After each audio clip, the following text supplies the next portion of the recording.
নমস্কার। আচ্ছা, ২০২৬ সাল কি ভারতের প্রতিরক্ষা খাতের জন্য একটা সোনালী অধ্যায় হতে চলেছে?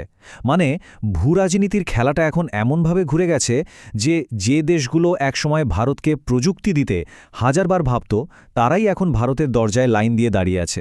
একদিকে আমেরিকার জেনারেল ইলেকট্রিকের একটা বিশাল ঘোষণা, আর অন্যদিকে ভারতের নিজস্ব আকাশ মিসাইল সিস্টেমের অপ্রতিরোধ্য হয়ে ওঠা। সব মিলিয়ে আজকের এই আলোচনাটা কিন্তু দুর্দান্ত হতে চলেছে। তাহলে প্রশ্নটা হলো ২০২৬ সালকে কি আমরা সত্যি সত্যি ভারতের প্রতিরক্ষার জন্য একটা সোনালী যুগ বলতে পারি? আসলে এই যুগান্তকারী সময়ের পেছনে দুটো বড় কারণ আছে, দুটো বিশাল প্রযুক্তিগত লাভ যা নিয়ে আমরা আজ বিস্তারিতভাবে কথা বলবো। আচ্ছা, তাহলে চট করে দেখে নি কি থাকছে আমাদের আজকের আলোচনায়। প্রথমে দেখব কেন একটা সোনালী যুগের কথা বলা হচ্ছে। তারপর কথা বলবো জেট ইঞ্জিনের হোমকামিং বা ঘরে ফেরা নিয়ে।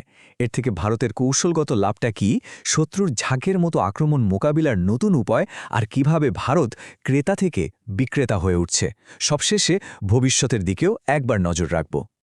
একটা সময় ছিল যখন ভারতকে খুব সাধারণ প্রযুক্তির জন্য বিশ্বের বড় বড় দেশগুলোর পেছনে ছুটতে হতো। কিন্তু দেখুন সময়টা কিভাবে বদলেছে। বিশ্ব ভূ রাজনীতিতে এখন এমন এক নতুন অধ্যায়ের সূচনা হয়েছে যেখানে ভারত চালকের আসনে বসে আছে। পার্থক্যটা দেখুন, একদম চোখে পড়ার মতো। আগে ভারত ছিল বিদেশি প্রযুক্তির ওপর নির্ভরশীল, একজন ক্রেতা মাত্র। আর এখন তো বিশ্বের সেরা টেক জায়ান্টরা ভারতের সাথে পার্টনারশিপ করার জন্য লাইন দিয়ে দাঁড়িয়ে আছে। মানে যে ভারত একসময় টেকনোলজি খুঁজে বেড়াত, সেই ভারতই এখন কৌশলগত বিনিয়োগ আর উৎপাদনের একটা বড় কেন্দ্র হয়ে উঠেছে। তো চলুন তাহলে প্রথম বড় খবরটা দিয়েই শুরু করা যাক। আর এর শিরোনামটা হতে পারে, ভারতের আকাশেই কি তৈরি হবে যুদ্ধবিমানের হৃৎপিণ্ড? হ্যাঁ, আমরা কথা বলছি জেনারেল ইলেকট্রিকের শক্তিশালী F-404 ইঞ্জিন নিয়ে, যেটা আমাদের তেজস ফাইটার জেটের সাফল্যের জন্য ভীষণই গুরুত্বপূর্ণ। এতদিন ধরে সমস্যাটা কিন্তু বেশ গুরুতর ছিল।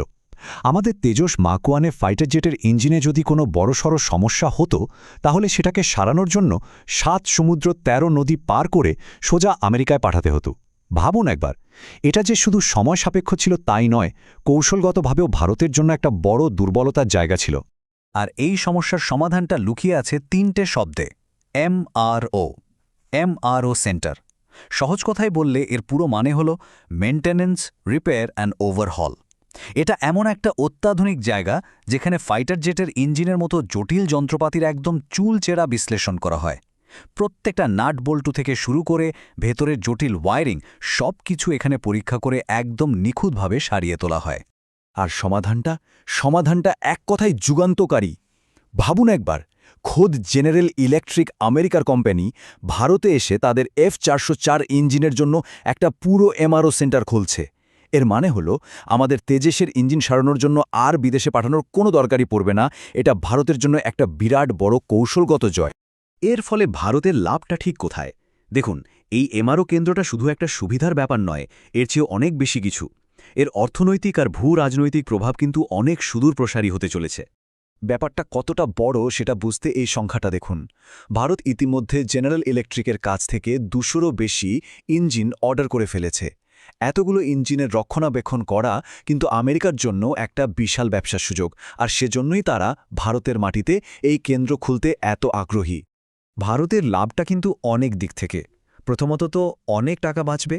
দ্বিতীয়ত, আর এটা খুব জরুরি, যুদ্ধের সময় আমাদের ফাইটার জেটগুলো অনেক কম সময়ে আবার আকাশে উঠতে পারবে। শোনা যাচ্ছে টাটা বা হ্যালের মতো বড় সংস্থার সাথে মিলে এই ফ্যাসিলিটি তৈরি হবে, যার ফলে হাজার হাজার হাইটেক চাকরি তৈরি হবে। আর সবথেকে বড় ব্যাপার হলো, দক্ষিণ কোরিয়া বা আফ্রিকার মতো দেশ যারা এই একই ইঞ্জিন ব্যবহার করে, তারাও হয়তো ভবিষ্যতে আমেরিকার বদলে ভারতের কাছেই আসবে তাদের ইঞ্জিন সারাতে।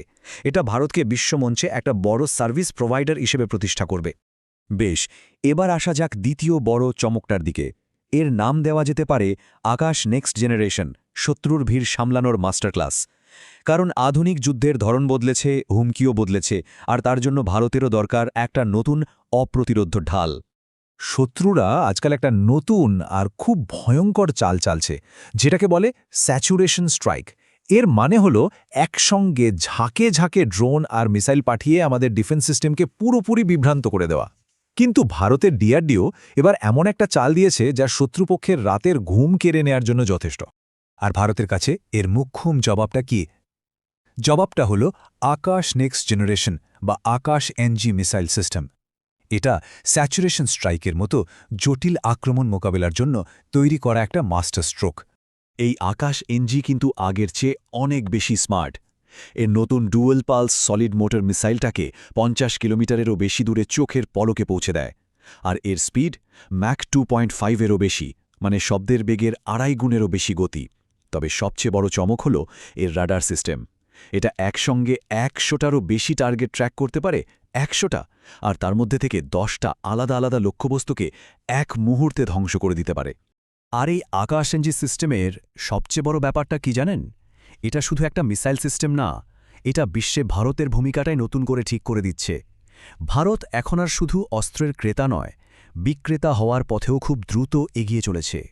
কাজটা কিভাবে করে সেটা ভাবলে অবাক হতে হয়। মাত্র 3টে সহজ স্টেপ। 1. এর শক্তিশালী রাডার 100টারও বেশি বিপদকে একসাথে খুঁজে বের করে ট্র্যাক করে। 2. সিস্টেমটা তার মধ্যে থেকে সবচেয়ে বিপজ্জনক 10টা টার্গেটকে একসাথে লক করে। আর 3. মিসাইলগুলো ম্যাক 2.5-এরও বেশি গতিতে ছুটে গিয়ে সেগুলোকে ধ্বংস করে দেয়। ব্যাস, খেলা শেষ। এই কথাটা কিন্তু পুরো ব্যাপারটা সারমর্ম বলে দিচ্ছে। ভারত আর শুধু ক্রেতা নয়, বরং বিশ্বের অন্যতম প্রধান অস্ত্র বিক্রেতা হওয়ার দিকে আরও এক ধাপ এগিয়ে গেল। লক্ষ্য হল 2026 সালের মধ্যে এই বিশ্বমানের সিস্টেমটা শুধু ভারতের সীমান্ত পাহারা দেবে না, বরং বিদেশের বাজারেও সেরা এয়ার ডিফেন্স সিস্টেম হিসেবে বিক্রি হবে। তাহলে এই দুটো বড় ঘটনাকে যদি আমরা একসাথে দেখি, ভারতের জন্য সামনে কি অপেক্ষা করছে? এই জেট ইঞ্জিন প্রযুক্তি আর মিসাইল সিস্টেমের হাত ধরে ভারতের সামনে কোন নতুন দিগন্ত খুলে যাচ্ছে? ব্যাপারটা এখন এমন দাঁড়িয়েছে যে একদিকে ব্রিটেন, ফ্রান্স, রাশিয়া সবাই ভারতের সাথে কাজ করতে চাইছে, আর অন্যদিকে আমেরিকা তো বিশাল বিনিয়োগ করছেই। সব মিলিয়ে ভারত এখন বিশ্ব প্রতিরক্ষা বাজারের একদম কেন্দ্রবিন্দুতে চলে এসেছে। এই পুরো প্রেক্ষাপটে একটা বড় প্রশ্ন কিন্তু থেকেই যাচ্ছে। আমেরিকার কি উচিত তাদের সবচেয়ে আধুনিক F-414 ইঞ্জিনের টেকনোলজিটাও ভারতের হাতে তুলে দেওয়া? এই কৌশলগত অংশীদারিত্বের ভবিষ্যৎ কোন দিকে যাবে তা নিয়ে ভাবার অবকাশ রইল।